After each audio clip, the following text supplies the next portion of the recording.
This crowd rises to its feet. Vaccaro slammed it home. Garland left wing, free ball. Perfect! Garland went to the lane, locked him. Mobley, pow! And Allen blocked the shot at the rim. Pow! With the left hand and a foul.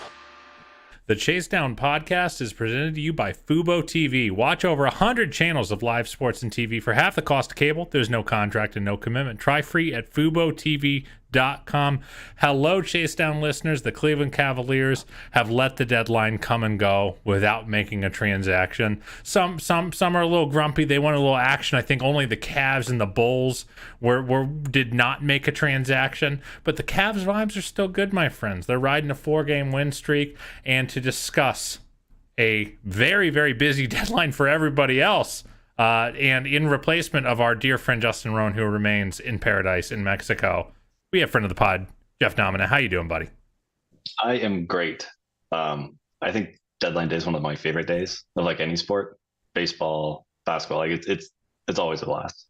So I'm a fiend for deadline day. Any rumor. I will see a rumor that I know is junk and just love it anyway, every single time. Yeah, well, that was us in the DMs all day, just sending junk rumors to each other. I know what you're talking about. I was working hard all day. Naturally, as was I. It's always a weird day because you also, yes, it's super exciting, but then I don't know about you, but I always have this moment of clarity afterward, and I'm like, oh, well, nothing's gonna happen today. I'm not it's just it's a little empty, But it was a big day. Tons of transactions happened. Obviously, the biggest one being Kevin Durant going west to Phoenix. But I think we are a Cavs podcast. We probably should start with the Cavs.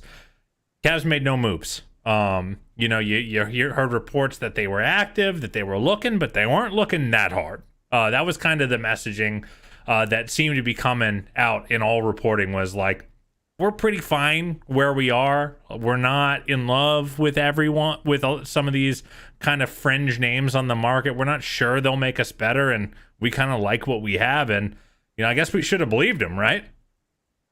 Yeah. And, to the point on deadline day being fun, it does turn into its own sport. So it's a hard thing on deadline day to reset yourself of what it actually means, right? Like you get so into talking about trades and rumors and everything else that you want a trade to happen for the sake of a trade happening because you're so invested in a trade happening. So it's so fun. It's so fun. Transactions are so fun. I hate how fun it is. So I think there's always some perspective. Like you said, you kind of have to almost take a step back and all right, hold on. I was just really far down the rumor mill and got way too invested in this. Before you get too upset, we're a really good team, right? The deadline worked out well for us, even if we didn't make a move just because of Durant and Caris. So yeah, I think we went in that sense, but it was a little bit disappointing not to make a move. I understand writing it out. I understand being happy with the team, the immaculate vibes, but I think purely from an asset management standpoint, there was some, we're setting ourselves up to do a tightrope walk in the future with Caris and Kevin Love, expiring. We're going to have to pretty much keep them around, re-sign them to keep that money on the books since we're over the cap. And that's where things I think get hairy is how many opportunities you're going to have a deadline day to improve the team. And if we didn't move that forward, we're going to have to make some decisions that are going to make that harder in the future. Yeah, you're right. And, to your point about kind of the hangover from deadline day, I do think you want that. You want to see the team improve. You want the new shiny thing. And I'm actually kind of glad that we didn't record till we're recording at 8:45. It's a good 5-hour kind of period just to cool yourself down and just actually analyze what happened. But yeah, you're right. There's no way around it that this team. It's very clear from all the reporting that this team quite likes Caris LeVert. And quite likes having him around and thinks he has a part to play in this team's success. That's kind of the way I see it. I think that my takeaway from this deadline was that the front office, I think, views Caris much like my esteemed co-host Justin Rowan. Where I think both you and I have been a little bit more dubious about his fit. And I think we both have talked, privately about how, I love how hard Caris is trying to fit in this year, and I think he's doing all the right things. He's saying all the right things, but I felt like the fit is a little inauspicious, and I've been a little worried about what an extension looks like with him. But like, this is, I think, in a lot of ways, the Cavs saying, no, we're pretty darn sure that Caris LeVert is better than Tim Hardaway Jr. And we actually don't care as much about the fit as you do. At least that's the message I'm taking away. It's not like they're going to drop a press release. But I mean, Kobe in his post press availability was like very clear. Like, he's like, we like our team. We want to roll with what we got. And like, ultimately, that's why I think it's really silly to be angry or upset with what the team did, unless you're just really, really, really sure, but like, I think sometimes when we analyze fit and analyze individual players, we kind of go into the space where we are so sure we're right, and like that it's a science, not an art, and like, we might be wrong. Like, Caris might help this team win a couple playoff games for all we know. He's helped them win high leverage games. So like, I think ultimately it is a gamble insofar as, if Kobe and the front office are right about Caris, then, they shouldn't trade him for a very distressed asset like a Tim Hardaway Jr., where, every Mavs fan I know is in my DMs being like, we would love that. We would love to have Tim off our team. So like, like that matters somewhat. It's not like you're getting a bona fide superstar back for Caris. And, the guys like Royce O'Neal, I think if Royce O'Neal was gettable, he'd be on the team with what the Cavs had, without having to give up like Isaac Okoro or something like that. So, I think ultimately the biggest inflection point is what you talked about. It's the contracts. Because as friendly as Caris and the team are, you are like, any agent worth his salt is going to mention the bird rights thing. Like, hey, you can't replace my client's salary slot. And as a direct result, like, we think you should, pay in kind for that leverage. So, to your point, they're going to have to do a tightrope walk here. They can't go crazy. They don't, I suspect they do not want to spend, 25-30 million a year on Caris LeVert. But so they're going to have a tightrope walk and figure out a deal that works for them and works for Caris and protects their flexibility down the line, because you can't let, like, they're at the point now, especially with how invested they are in Donovan Mitchell, they cannot let assets walk out the door, even ones that some Cavs fans might not love. Like, I know Caris isn't I know some people are really, really low on Caris, but it's like, I'd still rather have Caris at a fair number just for the flexibility than to ever lose him for nothing. I did have a funny moment. I think I was arguing with Justin about Caris, and I went to look up his playoff numbers because he didn't strike me as a guy who would be a huge playoff performer. You normally need some more shooting, things like that, and he has like phenomenal playoff numbers in like the games. So like, it is one of those things we get kind of so far down the rabbit hole of arguing our own little plot that we kind of lose the big picture and stuff. So that does get hard. You did say, I think it was last podcast with Chris Fedor, where this is kind of a test.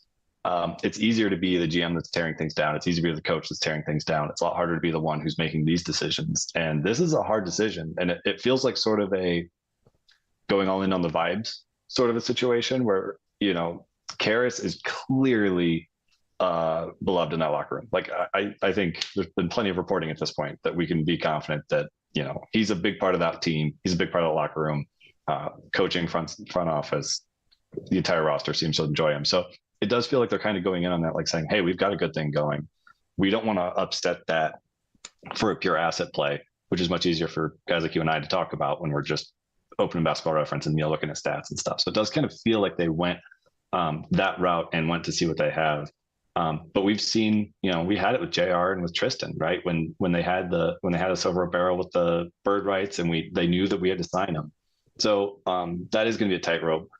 And it's hard after a trade like the Mitchell trade, where you gave up pretty much everything you had and then have a glaring weakness, because we all want that solved immediately. And we know the urgency behind it, right? Like, and the second he was traded, every power rankings you read is like, Cavs are, sixth in the power rankings, if they can figure out how to solve the small forward position, like every single one starts with that sentence. It's all we've all thought about since that trade went down.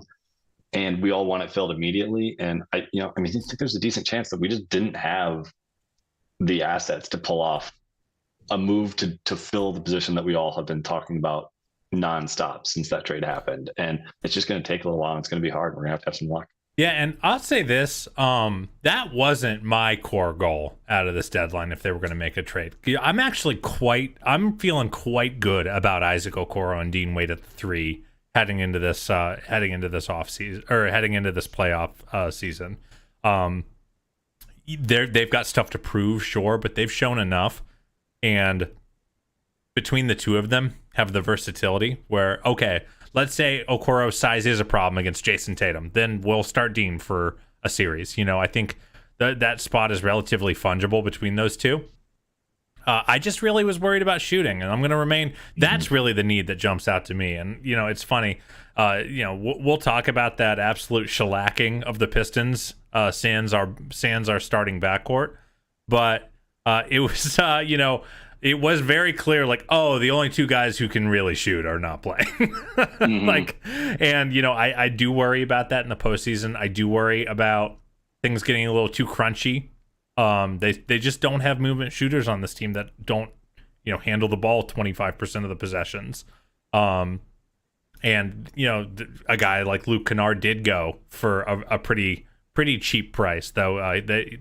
I believe the Grizzlies were able to offer the Clippers some actual cap relief in a way that the Cavs couldn't. With that said, those are the guys that I think kind of hurt my heart a little bit, but I'm not really shedding tears for Josh Richardson going for like 4 seconds.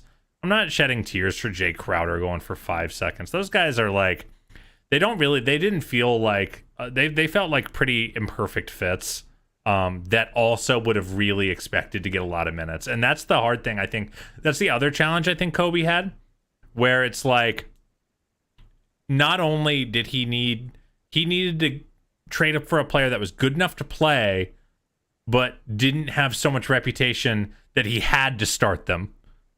That he had to play them, 20 minutes a night, 25 minutes a night.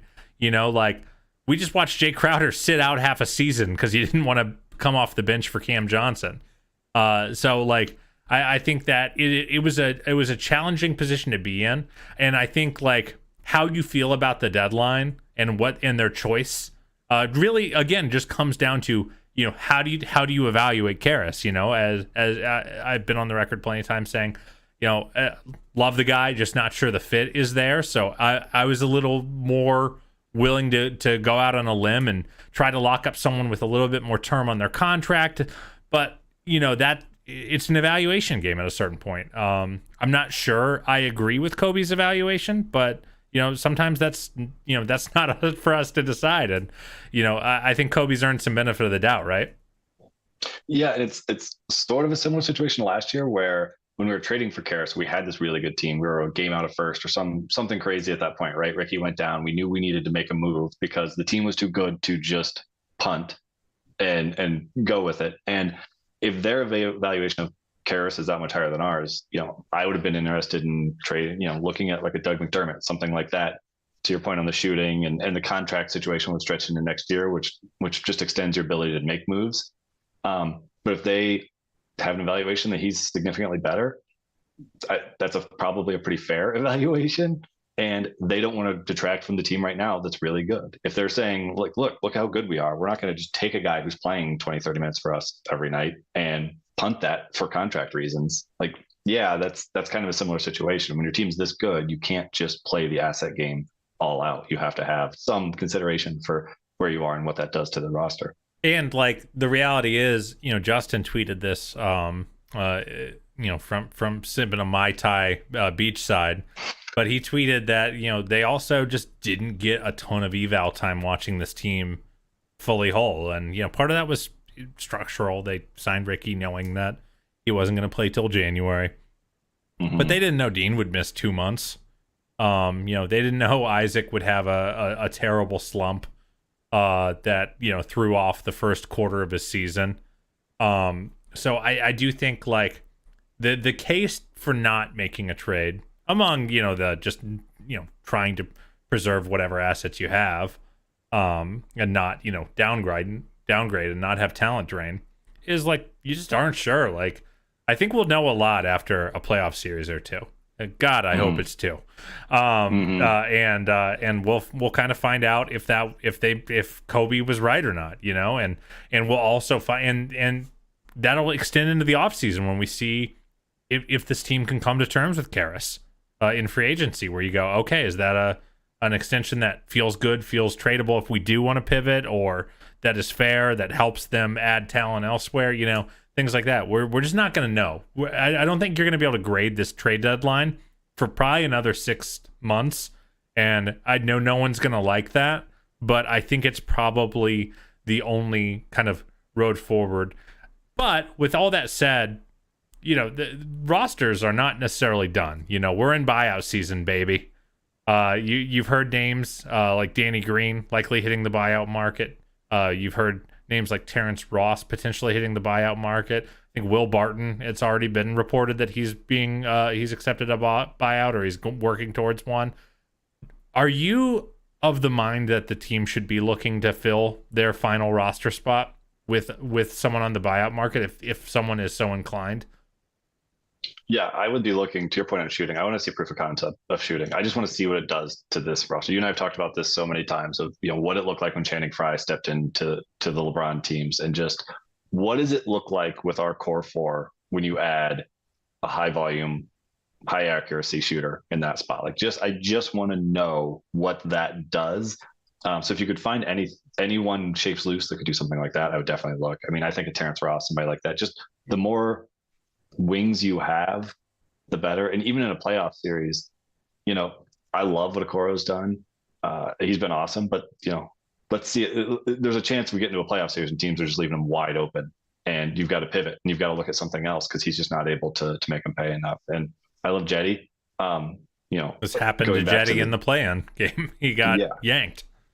Well, and going back to kind of, he's like, what, a 34% career shooter? Like, he's a volume shooter. He's not an accurate shooter. But going back to kind of our assets, it's interesting that we've only talked about Caris as like trade assets. Like, Jetty was another guy that had some rumors out there, and neither one of us clearly wanted to move him in any way. Like, we haven't discussed him once, right? So all of our eggs were in that Caris basket. So if we had a different eval than the GM on Caris, or the league just wasn't interested in him as an asset, like all of our eggs are in that basket. There wasn't much else we could do. So I am glad that they didn't make like just a random Jetty trade that would have, just kind of shuffled things, and he's our one guy who can kind of shoot. But going back to buyout guys, I would like to find somebody who can get up shots just because of that situation in the playoffs. If we go into a playoff series and they're sagging way off of us, and we just need the flexibility, we need to give different looks, because I don't think we are good at that right now, giving different looks with a lot of the guys that we have. I would love to be able to have that flexibility. Yeah, I think a guy like Terrence Ross, obviously he hasn't even hit the buyout market yet, so we're being, slap the reckless speculation tag on the live stream. But I do think like a guy like Terrence Ross is really interesting. And, I talked about on the trade market about how one pain point is that if you trade for someone that has some, reputation, you're probably gonna have to play him. Maybe not so much on the buyout market. These are guys looking for jobs.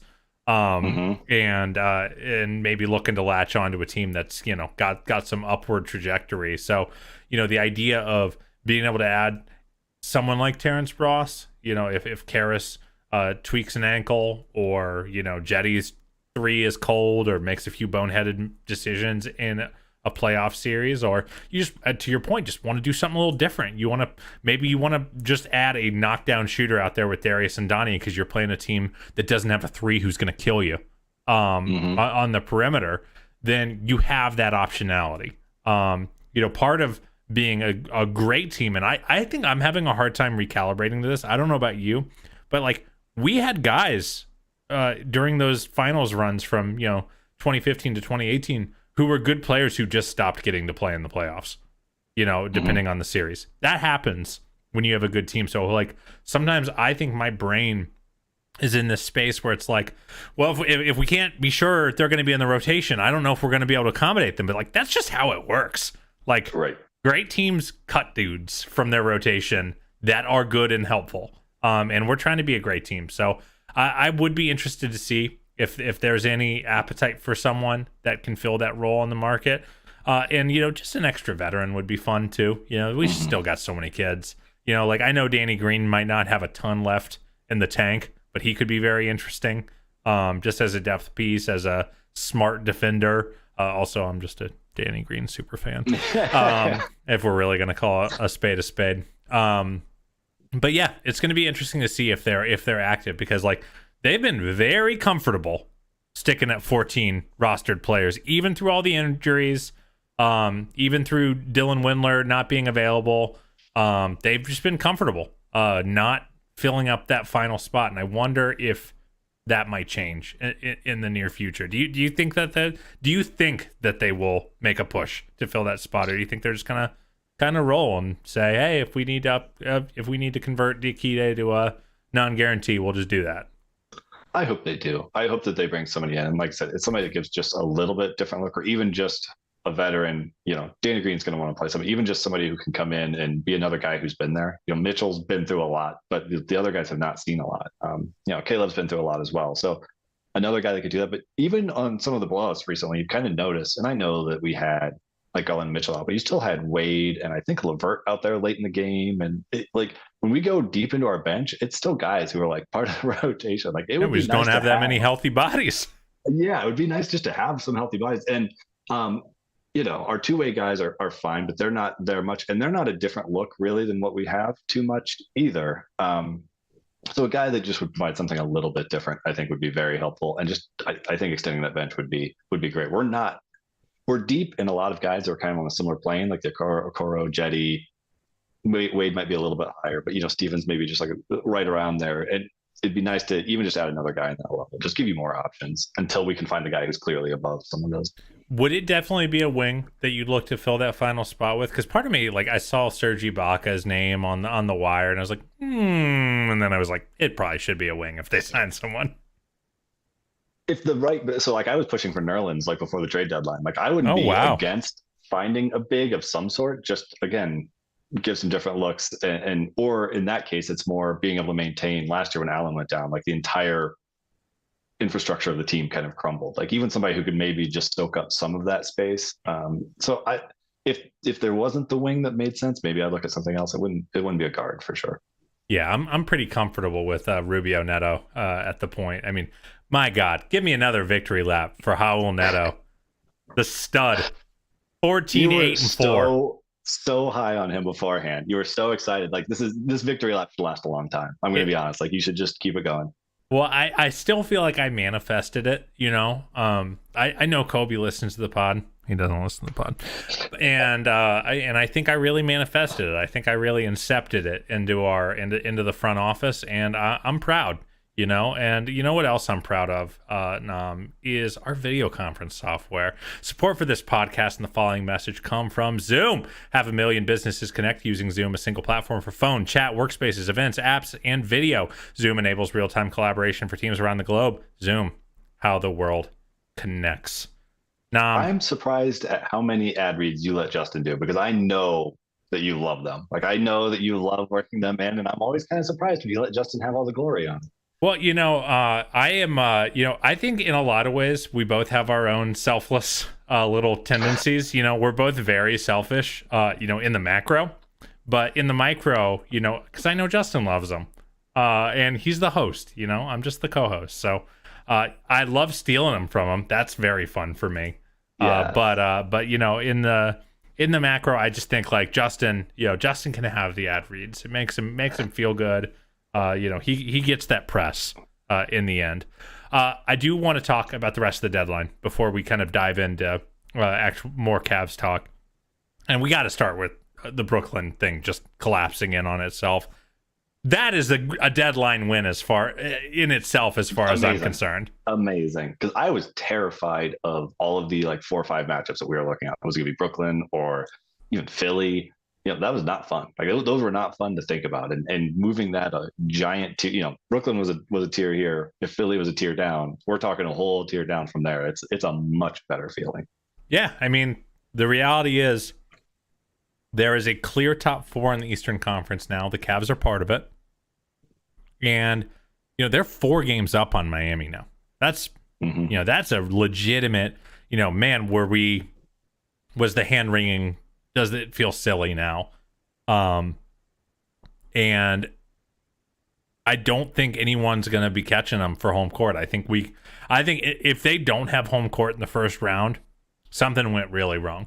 Because I don't think Miami's really coming. They didn't get better at the deadline. They just did a quick salary dump of Dwayne Dedmon, and that's it. And there were reports that Lowry was not going to play much or something, right? Wasn't there something going on? I don't know. It sounds like it's culture is falling apart. Well, I'll tell you this much. I feel very validated in hating that offseason for Miami when they signed Duncan Robinson and Kyle Lowry and Butler and all those monster extensions. Because they are not, I mean, they're still scary. I wouldn't want to play them in the first round. In fact, I think the Cavs, for that very reason, should really work to get up to the 3 seed. Because New York or Atlanta or Chicago or Toronto all sound a lot better as a matchup. But with that said, yeah, they're not quite right. That fan base is not happy with that team. Their point differential stinks. They're plus 0.2. So even though they're 5 games over 500, they've got a differential that does not really reflect that. And yeah, I mean, the East is now just easier. There's just no way around it. Like this, 5 super strong teams, 550 win plus teams in the conference went down to 4. And the West is now consolidated. And do you think that factored in at all? Do you think the fact that like Kobe could, not, I don't want to say kick his legs up and just say, listen, we're probably winning a first round series now. Do you think that did impact their decision making and / should have impacted their decision making? I almost wonder if it's the opposite, where they were pretty confident and then that happened and they were like, oh wait, Brooklyn has 400 wings. Maybe we can try to get something. Maybe that opens the door in a way that wasn't open the day before or something, because they had to know what options were out there prior to that. So I do kind of wonder if that was like, Kobe got that notification at 2:30 in the morning or whatever it was, and was like, maybe I should make some calls real quick that I, just to check in on some stuff that I don't know about yet. Yeah, I mean, Chris Fedor, who was on the pod last week or on Tuesday, did an awesome job. He was reporting that the Cavs were checking in on Royce O'Neal. He is Donnie's best friend in the league by all reports, and that's going to get revisited. Yeah, right. I mean, this offseason, there's going to be rumors all offseason about that. It stands to reason. Anytime you can bring in a helpful player who is also besties with your guy on a team that no longer needs that guy, but yeah, I don't think it impacted their decision making going to the deadline in terms of their willingness to upgrade the roster. Just because, I get the impression that, they were already messaging this well before, 2:30 last night, that they like their team, they like Caris, and, weren't in a huge hurry to move him. So I do think that this is kind of, I do think that's kind of the way it was. I just think that if Royce O'Neal was gettable with what this team had, within reason, he would be on the team. I think that they would be he's such an ideal fit and is a good culture fit. There's just so many reasons, but he's not. So we'll see if they circle back to it this summer when he's on an expiring deal, maybe a little more easily got. And man, that Nets team is so weird. How funny is it that Kyrie I left him in 4th place. I did my job. Yeah, it's KD that left. Oh man, KD, you totally blew us up. I had this on a platter for you. 4th place, man. Like what? What a great quote. I'll tell you what, that doesn't the Kyrie trade look a little strange now? That was I don't think they planned it like this. I don't think so either. I don't think they thought KD would leave. Because I really liked that. That was a good if KD stays trade to me. Mm-hmm. And I just don't know. I'm a little surprised, I guess is what I would say. I would have surmised that if I were, Nets brain trust, I would have gone straight to KD and said, hey, we got this offer from the Lakers on the table.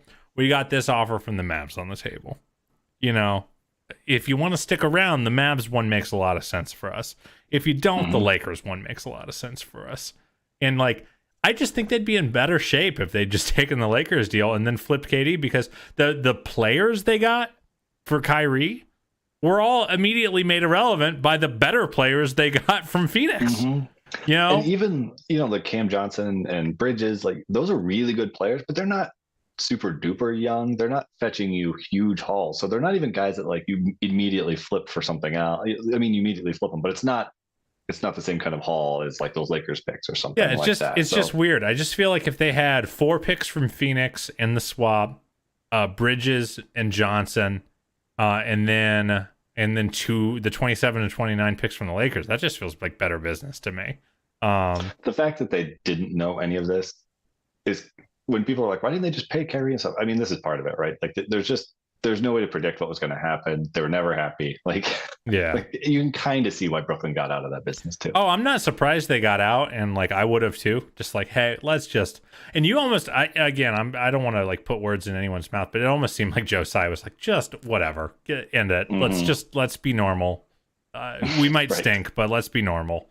Right. You know, I don't want to like have press releases every week Yeah, about different and- stuff that I need to cover. Yeah, so you know, it's interesting. I'm surprised at the direction they went, but also, you know, like you're quibbling. They got the equivalent of like 6 first-round picks, Right. sending some pretty mercurial or injury laden players out. So you know, they might get their stuff back, and like team roster's pretty talented. They just don't have like a number 1 guy, except Cam Johnson, who's just dropping 40 burgers left. Is it Cam Johnson? No. What's the guy's name? Cam Thomas. Cam Thomas.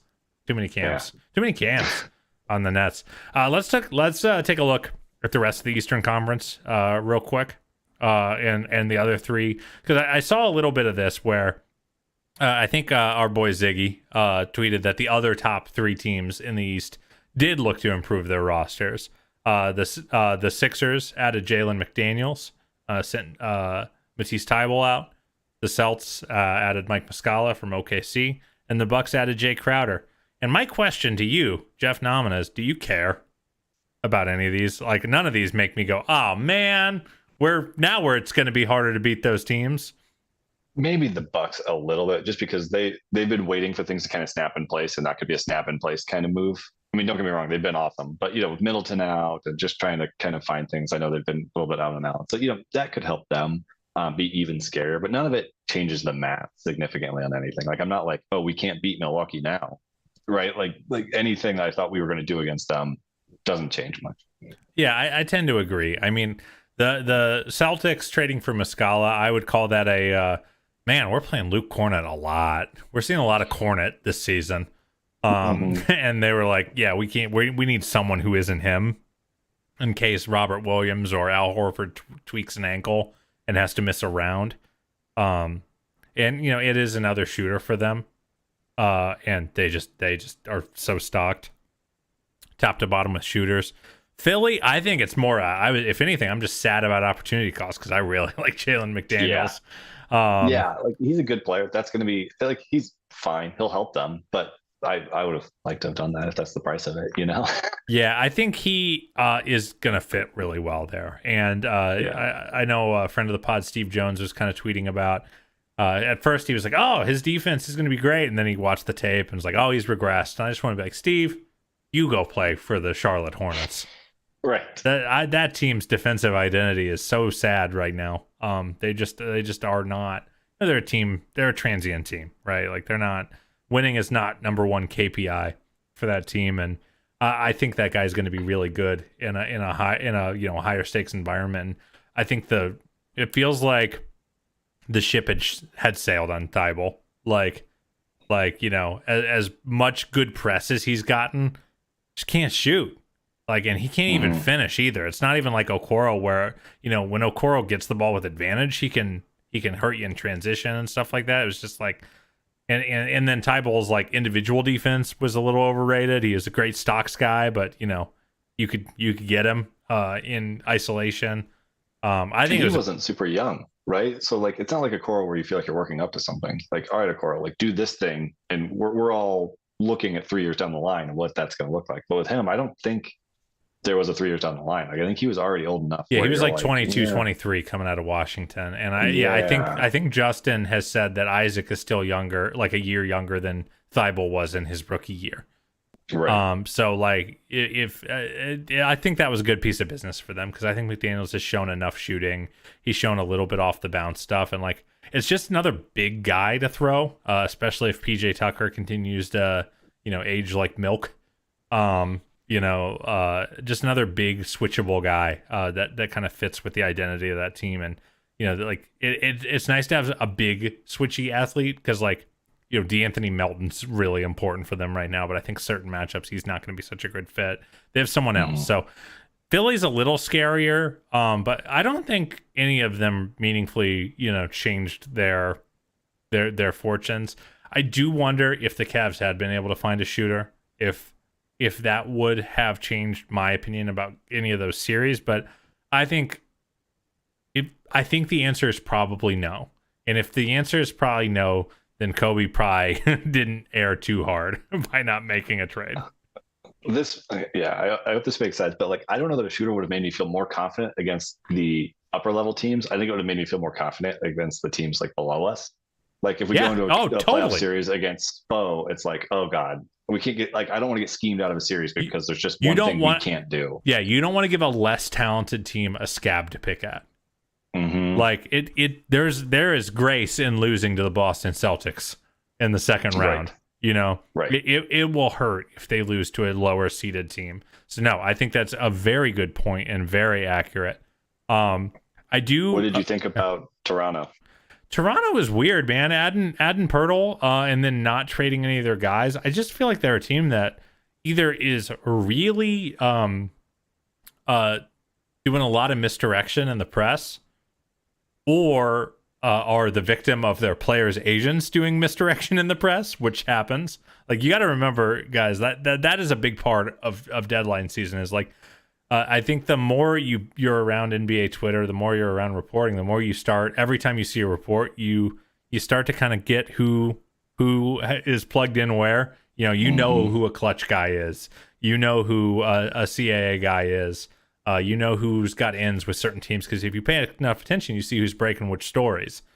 And like, I don't know enough to know why all this noise was around the Raptors, but they didn't blow it up, and maybe their prices were just too astronomical for their guys. Like, maybe no one was offering 3 firsts for a glorified 3-and-D player, a really good 3-and-D player, but 3-and-D player, and OG Anunoby. And I always felt like he or Gary Trent were the most likely guys to go, just because they're impending free agencies and all that fun stuff. Pascal, I always thought was kind of insane to trade him.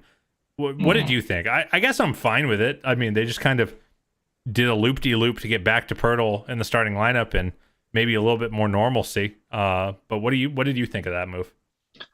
It feels like an all-in move for this year almost, because you've heard Fred VanVleet and Gary Trent Jr. probably aren't re-signing, right? I mean, VanVleet turned down that extension, and I'm not sure that he's going to come back. It seems like there's going to be a ton of interest in him, and Anunoby seems to want out. So it kind of feels like the last hurrah. You thought they'd try to get something for it. So it feels like this could be pretty ugly for them this offseason. It was surprising, but I don't like them getting better now, to your point on just a playoff series against a team the lowest. Like, they have a ton of talent. Barnes, Pascal, and Pirtle together is a kind of a weird grouping, if that's how they're going to do it. So I'm kind of interested in how that all is going to work. I mean, we're a team that kind of plays something similar, I guess, but they don't have the dynamic guys, the guard position to offset that. So I don't know that it makes them scarier, but it makes them like more serious. Yeah, Justin kind of threw a little shade when we were on the Dunker spot about how he's kind of talked about how the Cavs are a skill set over archetype kind of team, and threw a little shade at Toronto for saying they're an archetype over skill set type of team. Mm-hmm. Like, they just so hyper invested in these 6'9" wings, and we're like, we don't care what they do or how those skills mesh. They're just all 6'9". Isn't that cool? And I do feel like maybe this is a little bit of an acknowledgement that that wasn't the best choice. That, like, it's helpful to have like a rim rolling big that you can't just switch every action on and then go into another burrowing post up for like the 100th straight possession. I think they're better. But the spacing is even worse. They're gonna have to play them. they're gonna rely on guys like Anunoby and Trent to hit a lot of shots. That's kind of my take. But I'm not worried about them, and the reality is, Cavs should still beat this team if they see them in the playoffs. That would be disappointing if we matched up against them and lost. Yeah, it would be terribly disappointing, and frankly, they're 3.5, 4.5 out of the 6 seed right now. They're a ways away. They could go for a run. They could go for a run though. It wouldn't be shocking. Yeah, I will say this, by the way. I think the Cavs. I think people should really take a look at Philly's schedule, because I think the Cavs. It is so hard that I think the Cavs should really be setting their sights on the 3 seed. They're only a game back. There is a stretch right at the last game before the All-Star break, and then the first 6 games versus Cleveland, versus Memphis, versus Boston, versus Miami, at Dallas, at Milwaukee. That is the kind of stretch, and it's all every other day, and then there's a back-to-back, the Miami-Dallas one.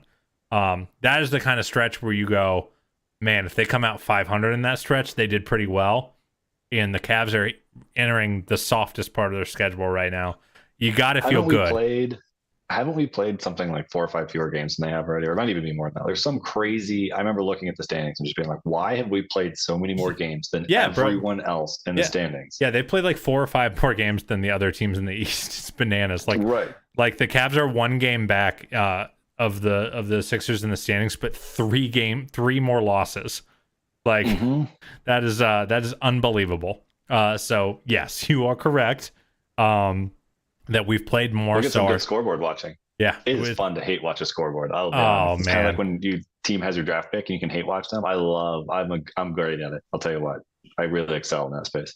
Absolutely. So before we finish talking trades, I do think we should talk real quick about the business the Lakers did. I liked it. I think they made a lot of good moves. Someone said 2018 Cavs vibes with regards to their deadline, and I don't think it's wrong, and it sounds mean. But with that said, until Larry Nance got hurt, it was going quite well. I was kind of surprised they shipped out Thomas Bryant because he's been playing well, although I guess he kind of wanted out. And I get that he's going to have less time, but that was a thing. I don't know if they had the luxury of sending away things that were working in the short term, But I liked it. And it gives them some flexibility in the offseason too, right? You broke up a little bit. Could you say that sentence again, my friend? Yeah. Don't they have some flexibility in the offseason with D'Lo's expiring, I believe, and they can turn down Beasley's team option. Rui is a free agent. So if something big opened up for them, cool. But I was listening to Locked On Lakers after the trade last night, and they were kind of just talking about how it's not they needed to start building next season's team now. Before they dropped off some salary slots and all that stuff. So I think they added 5 rotation guys, and I'm a Bamba fan. I know he hasn't had a great year in Orlando, but I think he'll help. And I just think it's a team that was, despite having LeBron and AD, it was a small team. It was an unathletic team, and it was a team that couldn't shoot. And they added length, they added athleticism, and they added shooting. And I continue to feel because the league's talent is better than it's ever been, that the reality is you just can't get away with having non-NBA players getting minutes. There is no team that is playing that has a player or two in the rotation where you watch them and go, I'm not sure those are NBA players. Every single one of those teams that plays players like that is getting their teeth kicked in every night. You cannot afford it because the parity is so high and the talent level is so high that those guys just get exposed and run off the floor. So the Lakers have taken 2-3 guys that maybe, the Juan Toscano Andersons, who I actually like but is a fringe NBA player, and replaced them with a legitimate NBA rotation player. So, your point on the Cavs and flexibility, they have different looks. They can figure out what works and go into the offseason and try to, tool around that and figure out what they like and what doesn't work and have different options to throw at people too, which is very nice. I just think that's that's really important, especially in playoffs, especially, I guess Phoenix now might be, but when there's not a buzzsaw and there's a lot of parity, and you have a chance against just about anybody. It's just so important to have different looks. Yeah. Last deadline question before we wrap talking a little bit Cavs. Post deadline, who is your finals pick if you had to pick?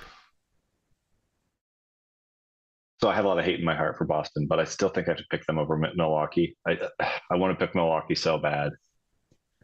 I don't know if I'm going to get hate mail now for not picking the Cavs, but I think it's got to be Phoenix and Boston. Yeah, I mean, I'll go Milwaukee. I actually do. I think they're the best team in the league. I think when Chris is healthy, they're the best team in the league. I think they have a lot of functional depth. I think Joe Ingles is starting to get his sea legs back under him after the ACL. I think they have the right personnel to really mess with Boston. And Boston just barely beat them without Chris out there. Mm-hmm. Barely beat them. So I think they have the best player in the world, which also matters a lot. And so I'll go Milwaukee. But yeah, it's funny.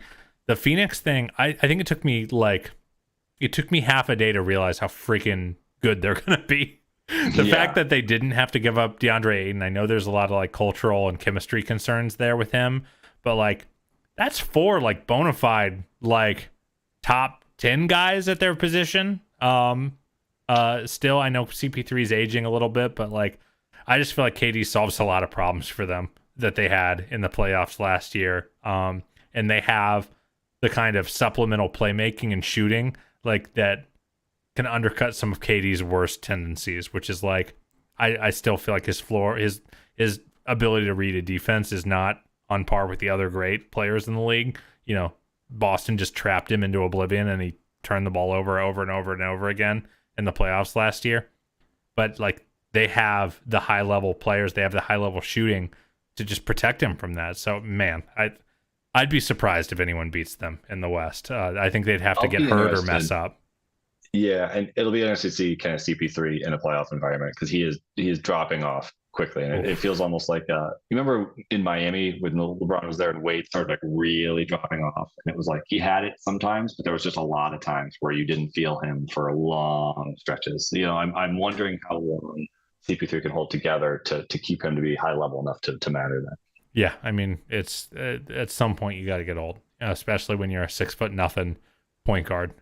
So it's going to be interesting. I think that the league got a little more interesting and without being annoying. It's also cool. Like we lost Brooklyn and Dallas got more relevant and Phoenix got more relevant without like getting to that like super team level. Like I think Phoenix is beatable.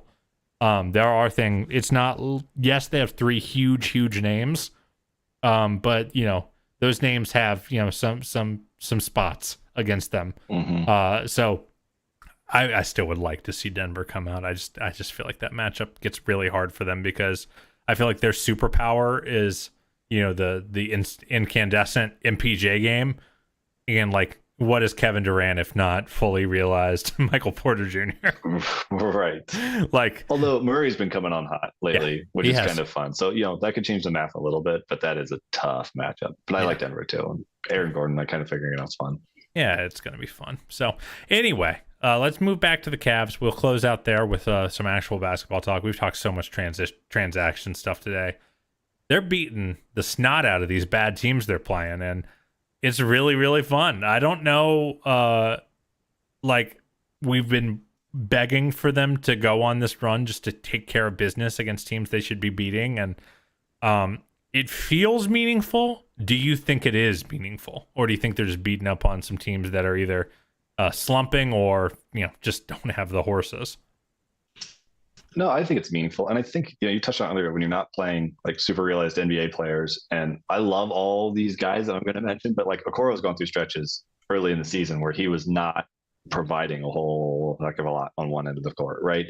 And Stevens was going through playing a ton of minutes, but having a lot of up and downs games. And Jetty is kind of the same way. We were playing a lot of guys that were, fringy at the time. And I think Jetty and Okoro have really come on. And I think Lamar's still like a really important depth piece, but you add Rubio, you add Wade, you get some guys healthy, and that rotation just feels locked in a lot better. And we're getting like really solid, smart minutes from guys that make a ton of sense. And I think that's as much of it as the opponents right now.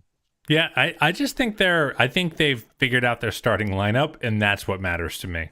I saw someone tweet, I forget who it was, but they said that they hadn't trailed in the last 2 games, or something like that, and hadn't fallen down by 10 in the last 4. And I just felt like for the entire month of January, they were down 10 and trying to fight their way back. So many bad starts where we just start out down 10, Yes. and then you're just kind of like playing from behind the whole game and like, all right, like, come on, like, are we going to get it close? Yeah, or just a bad second quarter where the bench just blows it and the starters. I just feel like the starters are giving this team a good pad right now, and the bench is not giving it up. And like to that end, like I think that it's been a lot of their lineups just have made a lot of sense with Wade back, and not because Wade is playing so great, but I just feel like he is such a nice glue piece. I talked on the podcast with Fedor about how. Sometimes I feel like playing Kevin kind of forced them to change what they were doing on defense, doing like these hard hedges and recovers and, trying to scram out of these kind of weird mismatches. And like when Dean is getting all those minutes, they just kind of get to play Cavs defense all game. Steve Jones tweeted a great clip of them scrambling and just completely devastating a Wizards possession where they were really moving the ball well just by being smart and working hard. And man, they're just really clamping these teams down the last 3 games, and it just feels like it's not fun to play the Cavaliers. And I don't know if that was the case pretty much all of January. I think even in games the Cavs won, like almost every game the teams would have a stretch where they're like, oh yeah, we're cooking, we got these guys. It's not not like we were giving full effort on those wins. Like it was not like we kind of coasted to some wins here recently, right? Like, we were not doing that in January. Every win was like fighting. And I do think a guy like Dean Wade is helpful. Like I wish we could clone Dean Wade, because those guys who just don't really take anything off the floor we have a really weird roster. I don't think people talking about just how weird and like specialized this roster is. Like everyone has massive like strengths, but also weaknesses, right? Like nobody's just all around pretty solid at everything except Dean Wade, pretty much. Like, is anybody else really just, doesn't take anything off the floor? Nah, not really. Cause like even Evan and Jarrett can't shoot. Donnie and Darius are a little bit smaller. Isaac obviously has the shooting issues. Jetty is the ultimate trick or treat player. It's a good point. It's a good take. I like it. And that's why when people get mad at JB, I'm like, you figure out those lineups, man. Like, everyone you put in has to have someone else to cover for them who also needs someone else to cover for them. And so it's very hard. And so like a guy like Dean Wade, I think helps because you can just kind of throw him out there and you don't have to think about, well, what does this mean? Who do I have to cover him here or there? And so like, I'd love to find another guy like that where you could just have some lineup flexibility and really settle things. This take really tickled me, Jeff. I think that's a very funny take. Like just the idea of JP just being served this menagerie of like tasty but flawed dishes, and he's got to figure out how to plate it. And like everyone, even the really great players, take something off, every single one. It's and not in a way that's like horrible. We love Evan Mobley. Like we're thrilled he's on the team, but you do have to make some accommodations. Yes. Every single guy. And so it's like, why, we're playing a lot of non-shooters. All right. There aren't like a whole lot of shooters to play with them. Like this is just kind of where we are right now. And so there's a lot of weird lineups that have to come out of that. And so, a guy like Dean Wade, I think helps because it's just, hey, throw him out there. It doesn't matter who else is out there. You don't have to think about it. Just he can play. He's not going to mess up. He's not going to do anything that crazy. He's certainly not going to take the ball in ISO. And or break the offense. Right.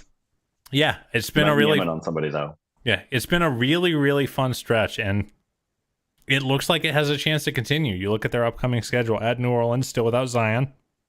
I'm not sure if Brandon Ingram's playing again. I think he is. He'd come back, I think, but yeah, I'm not sure. At New Orleans tomorrow, back-to-back versus Chicago, and then versus San Antonio before you go to Philly to close the trip. So it's going to be interesting. It's going to be exciting. And like, man, if they can just take care of business, if they continue to play at the level they're playing and can rip off, a 5th, 6th, and 7th game and go into that Philly game in Philly before the break on a 7-game win streak, like Yeah, I mean, obviously, I still think the 2 seed is relatively out of reach. Milwaukee is peaking right now. They've won 8 in a row. They're finally healthy. They just added another helpful player in Jay Crowder. It feels like they have stabilized. They've figured it out. Giannis has missed like 12 games. That's kind of crazy, given that they also haven't had their second or third best player, depending on what you think about it, for almost the entire year. So they played like 12 games without Chris or Giannis, and they're still 20 games over 500. That's why I still think they're the best team in the league. I don't think catching them is particularly feasible. They're only 3.5 back. It's just like the Cavs would have to go. They'd have to go bananas. They would have to. They'd have to have a crazy record. And by the way, I think Justin was the one that noted it when the Cavs won last night to go 35-22. That was indeed the high point of last season. We were 35-22 and went 9-18 the rest of the way, including the play-in games. So like that was such a slog because we knew how good we should have been. And so you weren't watching it even like mad. You were just like watching like sad. I mourned. Yeah. I mourned that back half of the season. Yes. It was just awful. But the fact that we won 44, had such a promising season, and had it in so poorly, is just bananas. 9-16 in the regular season. If you just play like 500 ball, you're a 46 win team the rest of the way, and I think this Cavs team has much better than 500 ball left in it the rest of the year, just based on their schedule and based on the way they're starting to get healthy. Obviously, knock on wood here, but this team still could make a real push.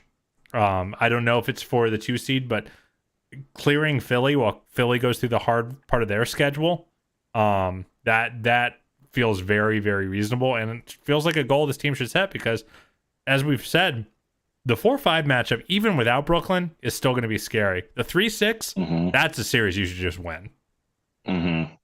Oh yeah, there would be huge expectations for that, and it seems like the team has come out recently and talked about their focus and talked about kind of recalibrating and taking this, not taking anybody lightly, coming in with the right intentions, and so I kind of anticipate them to come out and run off a tear here and win a bunch of games. 7-0. I don't know if that's fair to expect, but it'd be awesome. But we should start having some of our own win streaks, like we were saying Milwaukee had, and really taking care of business. Hell yeah, brother. Well, the Cavs did not do business at the deadline, but they've got plenty of business unfinished for the rest of the year. Thank you so much for coming on, Jeff, and thank you so much to our listeners. If you're joining us on YouTube, please go ahead and subscribe to the YouTube channel. Click that subscribe button. Go ahead and vote this video as well, if you don't mind. That would be very nice for all those YouTube metrics. If you're listening to us on audio, please subscribe, unsubscribe, resubscribe, and cook those books. Exploit that faulty Apple algorithm. Thank you so much for listening, and as always, go Cavs.